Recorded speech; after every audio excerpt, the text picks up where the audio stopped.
जय हिंद, जय छत्तीसगढ़। मैं अनिल साहू स्वागत करता हूं आपके अपने YouTube channel Avantika PSC academy में। तो आज का टॉपिक है हमारा बौद्ध धर्म की शिक्षाएं या बौद्ध धर्म की मान्यताएं। उन्होंने क्या, बौद्ध धर्म के जो प्रवर्तक हुए गौतम बुद्ध जी, तो उनकी प्रमुख शिक्षाएं और मान्यताएं, उनके बारे में आज हम लोग चर्चा करेंगे। यह वीडियो आपको PSC प्री तथा मुख्य परीक्षा के लिए बहुत ही उपयोगी साबित हो सकता है। तो देखते हैं हम लोग बौद्ध धर्म की मान्यताएं और शिक्षाएं। तो सबसे पहले देखते हैं बौद्ध धर्म। तो बौद्ध धर्म के प्रमुख अंग है जिनको त्रिरत्न बोला गया। बौद्ध धर्म के प्रमुख अंग जिनको त्रिरत्न भी बोला गया, बुद्ध, धम्म और संघ। बुद्ध, धम्म और संघ। बुद्धम शरणम गच्छामि, धम्म शरणम गच्छामि और संघ शरणम गच्छामि। बुद्धम शरणम गच्छामि, धम्म शरणम गच्छामि और संघ शरणम गच्छामि। तो ये जो है बौद्ध धर्म के प्रमुख 3 अंग हैं। उसके बाद जो है 4 आर्य सत्य, इन्होंने जो है 4 आर्य सत्य के बारे में बताया गया। 4 आर्य सत्य मतलब यही 4 आर्य सत्य जो है पूरे संसार में शाश्वत है। यही 4 आर्य सत्य पूरे संसार में शाश्वत है। तो 4 आर्य सत्य में कौन से? तो सबसे पहले आपका दुख। दुख का मतलब है कि संसार दुखों से घिरा हुआ है। सभी व्यक्तियों को किसी ना किसी प्रकार का दुख है। तो पहला आर्य सत्य है दुख। तो संसार दुखों से घिरा हुआ है और हर व्यक्ति को किसी ना किसी प्रकार का दुख है। दूसरा है जो दुख समुदाय। तो ये जो है दुख बहुत है और इससे जो है दुख से दुख समुदाय है। तो दूसरा आर्य सत्य क्या है? दुख समुदाय। तीसरा है दुख निरोध। तो दुख निरोध है। और चौथा है जो दुख निरोध गामिनी प्रतिपदा। दुख निरोध गामिनी प्रतिपदा। तो जो है संसार जो दुखों से भरा हुआ है और इसी में जो 4 आर्य सत्य में दुख को ही बताया गया कि जो दुख जो है अलग अलग प्रकार के। पहले तो संसार में जो है मनुष्य जो अपने दुखों से घिरा हुआ है, फिर आसपास में जो समस्याएं घटनाएं हैं उससे भी दुखों से ये घिरा हुआ है। तो ये जो दुख का मुख्य कारण, ये दुख का मुख्य कारण इसमें बताया गया कि दुख का मुख्य कारण तृष्णा है। दुख का मुख्य कारण तृष्णा है। जो मनुष्य संसार में दुखों का कारण तृष्णा है।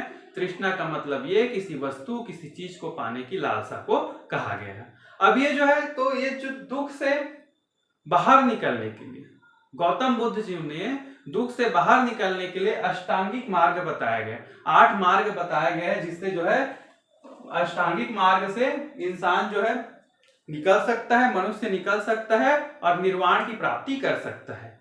निर्वाण की प्राप्ति तो संभव नहीं है कि मृत्यु के पश्चात ही निर्वाण की प्राप्ति हो।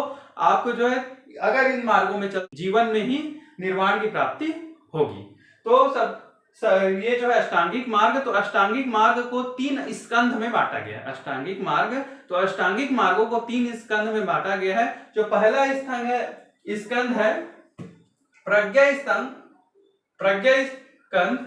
तो प्रज्ञा स्कंध में क्या है? सम्यक दृष्टि। सम्यक दृष्टि मतलब सही जगह पे देखना है, सही सोच रखना है। सम्यक दृष्टि मतलब सही जगह पे देखना है, सही सोच रखना है। ये क्या बताया गया? सम्यक दृष्टि। सत्य देखना है और सही जगह पे देखना है। ये क्या है? सम्यक दृष्टि। दूसरा है सम्यक संकल्प। सम्यक संकल्प का मतलब यह हुआ कि अच्छी चीजों का संकल्प लेना है, अच्छे कार्य करने का संकल्प लेना है और उस संकल्प को लेके आगे बढ़ना है। तो ये जो है प्रज्ञा स्कंध। प्रज्ञा स्कंध में दो इसमें आते हैं। एक क्या? सम्यक दृष्टि। तो सही चीजों को सत्य चीजों को देखना है, सही चीजों को देखना है। दूसरा जो है सम्यक संकल्प। तो सही चीजों को कार्य करने का संकल्प लेना है, सही तरीके से संकल्प लेना। इनमें जो है वाणी, कर्मांत और आजीव। ठीक है। सम्यक वाणी मतलब सही बातें, सही वचन देना है, आपको सही बात करना है, गलत बात नहीं करना है। ये क्या? सही वाणी। सम्यक कर्मांत, तो सम्यक कर्म करना है, सही कर्म करना है, सम्यक कर्म करना है। फिर तीसरा है सम्यक आजीव। आजीव का मतलब होता है यहाँ पे आजीविका। तो आजीविका चलाने के लिए सही तरीके का उपयोग करना है, गलत तरीके का उपयोग नहीं करना है, सही तरीके का उपयोग करना है आजीविका चलाने के लिए। फिर तीसरा अष्टांगिक मार्ग में तीसरा है स्कंद समाधि। तो तीसरा स्कंद समाधि तो सम्यक व्यायाम। शरीर को जो है दिन में कम से कम 1 बार व्यायाम करना है। तो सम्यक व्यायाम रेगुलर जो है आपको व्यायाम करना। फिर सम्यक स्मृति, तो सही चीजों को, अच्छी चीजों को याद रखना है, अच्छी चीजों को याद रखना है। अपने जीवन में जो अच्छी घटनाएं घटी है उनको याद रखना है और बुरी चीजों को भूल जाना है। ये क्या सम्यक स्मृति। आठवां है आपका सम्यक समाधि। सम्यक समाधि का मतलब यहाँ पे मन की एकाग्रता का है। जो मन बहुत चंचल है उसको एकाग्र रखना है। तो मन की एकाग्रता, ये एकाग्रता करना है। मन जो भटकते रहता है उसको एकाग्र करना है। तो सम्यक समाधि उसी को कहा गया कि मन को एकाग्र करना।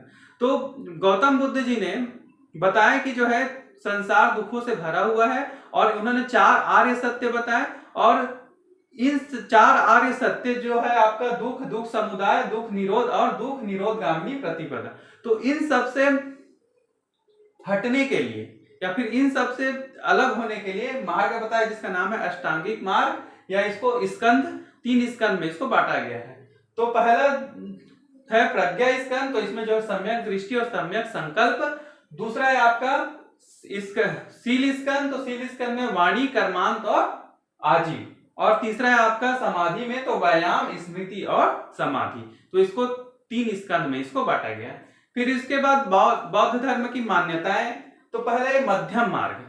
बौद्ध धर्म में गौतम बुद्ध जी ने मध्यम मार्ग को ही सही, मध्यम मार्ग, तो मध्यम मार्ग जो है गौतम बुद्ध जी ने इसमें कहा है कि मनुष्य को जो है ना तो अत्यधिक विलासिता करना चाहिए और ना ही अत्यधिक संयम करना चाहिए, उसको मध्य में रहना चाहिए। इसी को मध्यम मार्ग कहा गया है। तो मध्यम मार्ग ये किससे संबंधित है? आप मध्यम मार्ग, तो ये संबंधित है आपका बौद्ध धर्म से। और इसमें कहा गया है कि ना तो अत्यधिक विलासिता और ना ही अत्यधिक संयम। अनिश्वरवादी, अनिश्वरवादी जो है बौद्ध धर्म में ईश्वर को नहीं माना गया है। बौद्ध धर्म में ईश्वर को नहीं माना गया है। मूर्ति पूजा का विरोध किया गया है। यहाँ पे बौद्ध धर्म में ईश्वर को नहीं माना गया, मूर्ति पूजा का विरोध किया गया है। और निर्वाण प्राप्ति के लिए तो अष्टांगिक मार्ग दिया गया। तो इसमें जो है ईश्वर को नहीं माना गया है। आत्मवादी, इसमें जो आत्मा को नहीं माना गया है लेकिन कर्म फल और पुनर्जन्म को माना गया है। पुनर्जन्म किसी व्यक्ति का तभी होगा जब जो है उसके मन में तृष्णा है, तृष्णा का समाप्ति हो जाएगा, तब वो जो है जन्म मरण के बंधन से मुक्त हो जाएगा। तो आत्मा को नहीं माना गया लेकिन किंतु कर्म फल और पुनर्जन्म को माना गया है। तो अनात्मवादी। फिर प्रतीत्य समुत्पाद, इसमें गौतम बुद्ध जी ने जन्म पुनर्जन्म का 12 चरण बताया है। इसमें जन्म और पुनर्जन्म का 12 चरण इसमें बताया है प्रतीत्य समुत्पाद में। उसके फिर अगला है आपका क्षणभंगुरवाद। क्षणभंगुरवाद का अर्थ यह है कि संसार में कोई भी चीजें शाश्वत नहीं है। वो जो है संसार में अगर कोई चीज है, कोई जीव है, तो वो जो है नष्ट होगी, भंगुर होगी। तो ये क्षणभंगुरवाद, तो ये किससे संबंधित है? तो क्षणभंगुरवाद जो है बौद्ध धर्म से संबंधित। अब देखते हैं बौद्ध धर्म की संगीति या महासम्मेलन। तो बौद्ध धर्म की संगीति या महासम्मेलन ये बहुत ही ज्यादा इंपॉर्टेंट है और इससे वन डे एग्जाम में क्वेश्चन पूछे जाते हैं। तो सब देखते हैं। तो इसमें जो है 4 बौद्ध संगीति या महासम्मेलन हुए, तो चारों इंपॉर्टेंट है, चारों में जो क्वेश्चन पूछे जाते हैं। तो सबसे पहले देखते हैं प्रथम जो हुआ, तो प्रथम हुआ 483 ईसा पूर्व। प्रथम बौद्ध संगीति कब हुआ? तो 483 ईसा पूर्व। कहाँ हुआ?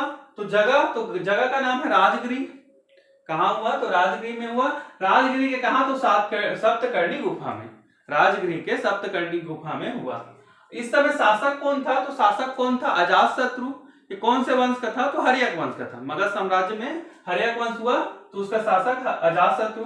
अब इसमें जो अध्यक्ष, तो अध्यक्ष कौन थे? महाकश्यप। और इसमें जो प्रमुख क्या हुआ? तो प्रमुख इसमें जो है 2 पिटकों का संग्रह हुआ। 2 पिटकों का संग्रह हुआ, सुत्त पिटक और विनय पिटक। तो इसमें जो है प्रथम बौद्ध संगति, तो प्रथम बौद्ध संगति कब हुआ? 483 ईसा पूर्व में हुआ। कहां पे हुआ? तो राजगृह में हुआ, सप्तकर्णी गुफा में हुआ। और शासक कौन था? तो शासक कौन था आपका? अजातशत्रु था। शासक अजातशत्रु था। और इसमें जो अध्यक्ष, तो अध्यक्ष हुए महाकश्यप। और इसमें जो है 2 पिटकों का संग्रह। विशेष घटना इसमें या विशेष बात क्या है इसमें, इस संगति में विशेष बात क्या हुई? तो 2 पिटकों का संग्रह हुआ, सुत्त पिटक और विनय पिटक। दूसरा बौद्ध संगति हुआ आपका 383 ईसा पूर्व। स्थान है वैशाली। और इस समय शासक हुए तो शासक हुए कालाशोक शिशुनाग वंश के, और अध्यक्ष हुए तो अध्यक्ष हुए सर्वकामी। और यहाँ पे क्या हुआ तो दो संघों में विभाजित हो गया, रूढ़िवादी और प्रगतिशील। रूढ़िवादी तो रूढ़िवादी को स्थाविर बोला गया और प्रगतिशील को बोला गया महासंदिग्ध। तो रूढ़िवादी का मतलब यह हुआ जो बौद्ध धर्म की जो पुरानी मान्यताएं हैं उसी के अनुसार चलना है, तो इसको बोला गया रूढ़िवादी। और प्रगतिशील मतलब बौद्ध धर्म की मान्यताएं के साथ साथ उसमें जो आधुनिकीकरण किया जाए, तो ये जो है महासंदिग्ध। तो ये दो भागों में बटा, एक रूढ़िवादी और दूसरा आपका प्रगतिशील। अब तीसरा जो बौद्ध संगति हुआ 250 ईसा पूर्व में पाटलिपुत्र में हुआ। 250 ईसा पूर्व पाटलिपुत्र, तो पाटलिपुत्र वर्तमान में इसको पटना के नाम से जाना जाता है। पाटलिपुत्र जो है पटना का पुराना नाम है। तो मगध साम्राज्य में पाटलिपुत्र में हुआ। इस समय शासक थे अशोक थे, मौर्य वंश के शासक अशोक थे। यहाँ पे जो अध्यक्ष हुए तो अध्यक्ष हुए मोदगलीपुत्र तिस्त, अध्यक्ष हुए यहाँ पे मोदगलीपुत्र तिस्त। और फिर चौथा बौद्ध संगति हुआ 98 ईस्वी में या पहली सदी में। चौथा बौद्ध संगति हुआ 98 ईस्वी या पहली सदी में। कहाँ हुआ तो कुंडलवन में हुआ, कश्मीर, वर्तमान में कश्मीर, कुंडलवन कश्मीर में हुआ। इसमें शासक कौन थे तो शासक कौन थे, कनिष्क थे। कुषाण वंश के शासक थे कनिष्क। तो यहाँ पे जो शासक कौन हुए, कनिष्क हुए। अध्यक्ष कौन हुए तो अध्यक्ष हुए वसुमित्र हुए। उपाध्यक्ष कौन हुए तो अश्वघोष हुए। अब यहाँ पे जो है बौद्ध धर्म दो संप्रदायों में बढ़ गया। बौद्ध धर्म दो संप्रदायों में बढ़ गया, एक का नाम है हीनयान और दूसरा का नाम है महायान। तो यहाँ पे जो है बौद्ध धर्म दो संप्रदाय में बटा और दूसरे में जबकि दो संघों में बटा, और ये जो है चौथे में दो संप्रदाय में बटा। तो कौन कौन से दो संप्रदाय हुए, हीनयान और महायान संगति। ये हुआ आपका 98 ईस्वी या प्रथम सदी में। कहा हुआ, कुंडलवन कश्मीर में हुआ। शासक इसमें कनिष्क हुए, कुषाण वंशी शासक। अध्यक्ष वसुमित्र हुए, उपाध्यक्ष अश्वघोष हुए। और इसमें प्रमुख घटना हुई तो बौद्ध धर्म जो है दो संप्रदाय में बढ़ गया, दो संप्रदाय में बटा, एक का नाम हीनयान और दूसरा का नाम है महायान। तो दो संप्रदाय में बटा, हीनयान और महायान। ये चारों जो स्पेशल घटना हुई इनसे भी क्वेश्चन आता है, और कहां कहां पे हुआ उनसे भी क्वेश्चन आता है। तो इसमें जो है याद करने के लिए एक ट्रिक है, याद करने का ट्रिक है, ये जो है शासक और जगह को याद कर सकते हैं इस ट्रिक के अनुसार। तो याद करने के लिए अका अक रवे बाग। तो अका अक तो अ से हो गया आपका, अ से हो गया अजातशत्रु और र से हो गया राजगृह। ठीक है, शासक और हम लोग जो है शासक और स्थान को देख रहे हैं। तो अ से हो गया आपका अजातशत्रु और र से क्या हो गया राजगृह। क से हो गया आपका तो कालाशोक और व से हो गया तो वैशाली। फिर अ से हो गया आपका अशोक और प से पाटलिपुत्र। और क से हो गया आपका कुंडलवन और क से हो गया कनिष्क। तो ये जो कोड है, ये जो ट्रिक है, ये जगह और शासक को याद करने का काम आएगा। अका अक रवे पाक। फिर देखते हैं आपका पीटक साहित्य। तो पीटक धर्म ग्रंथ है ये, और इसमें जो है पीटक को जो है 3 भागों में बांटा गया। बौद्ध धर्म का धर्म ग्रंथ है और इसको 3 भागों में बांटा गया है। तो एक जो है सूत पीटक, विनय पीटक और अभिधम्म पीटक।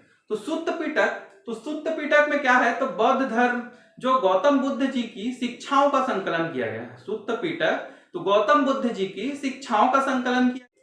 विनय पीटक तो विनय पीटक में अनुशासन के बारे में बताया गया है, बौद्ध भिक्षुओं के अनुशासन के बारे में इसमें बताया गया, संघ के अनुशासन के बारे में इसमें बताया गया, नियम कानून के संग्रह।